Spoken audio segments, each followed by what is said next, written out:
Women's IPL में हरमनप्रीत कौर की Mumbai Indians ने अपने दूसरे मुकाबले में धाकड़ खिलाड़ियों से सजी रॉयल चैलेंजर्स बेंगलुरु की टीम को करारी शिकस्त दी है। यह मुंबई की लगातार दूसरी जीत है।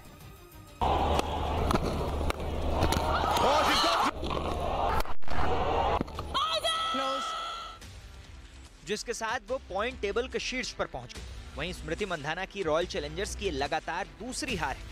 दोनों टीमों के बीच हुए इस मैच में बेंगलुरु ने टॉस जीतकर पहले बल्लेबाजी का फैसला लिया और मंधाना की टीम ने 155 रन बनाए, जिसका पीछा करने उतरी हरमन की मुंबई इंडियंस की सलामी बल्लेबाज हेली मैथ्यूज ने पहले ही ओवर से अपना जलवा दिखाना शुरू कर दिया। मुंबई के लिए हेली मैथ्यूज ने 38 गेंदों पर नाबाद 77 रन बनाए। वहीं उनकी जोड़ीदार यष्टिका भाटिया ने 23 रन बनाए और उन्हें प्रीति बोस ने वापस पवेलियन भेज दिया। जिसके बाद क्रीज पर आई नेट सिवर ब्रंट ने 29 गेंदों पर 55 रन बनाए, जिनकी बदौलत मुंबई ने टारगेट 15वें ओवर में ही हासिल कर लिया।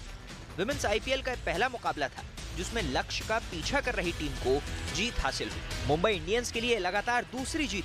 अपने पहले मुकाबले में उसने गुजरात जायंट्स को 143 रनों के बड़े अंतर से हराया था। वहीं आरसीबी के लिए ये लगातार दूसरी हार है, क्योंकि अपने पहले मुकाबले में उसे दिल्ली के हाथों 60 रन से शिकस्त झेलनी पड़ी थी।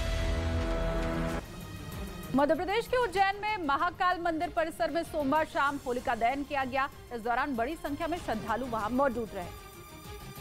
महाकाल मंदिर परिसर में देश में सबसे पहले होली मनाने की प्रथा है। शाम को भगवान महाकाल की आरती के बाद होली जलाई जाती है। यही वजह है कि बाबा महाकाल की संध्या आरती के बाद होलिका दहन किया गया। संध्या आरती में बाबा का विशेष श्रृंगार किया गया। इसके बाद श्रद्धालुओं ने बाबा के साथ होली खेली। इस मौके पर महाकाल मंदिर में श्रद्धालुओं की भारी भीड़ दिखाई दी। आज समस्त प्रकार की बुराइयों को नष्ट करने का दिन है। महाकाल मंदिर में होलिका दहन के बाद ही दूसरी जगहों पर होलिका दहन की परंपरा है। होलिका दहन की अगली सुबह कंडों की होली जलाने की परंपरा है, जिसमें 51,000 कंडों की होली जलाई जाती है, जिसे सबसे प्राचीन होली जलाने की परंपरा बताई जाती है। इधर उमेश पाल हत्याकांड का एक और आरोपी एनकाउंटर में ढेर हो गया। यूपी के सीएम योगी आदित्यनाथ इस केस के किसी आरोपी को बख्शने के मूड में नहीं है। उनकी सख्ती के बाद यूपी पुलिस आरोपियों की धरपकड़ में जुटी हुई है। और इसी दौरान उमेश पाल हत्याकांड का एक और आरोपी उस्मान चौधरी एनकाउंटर में मारा गया।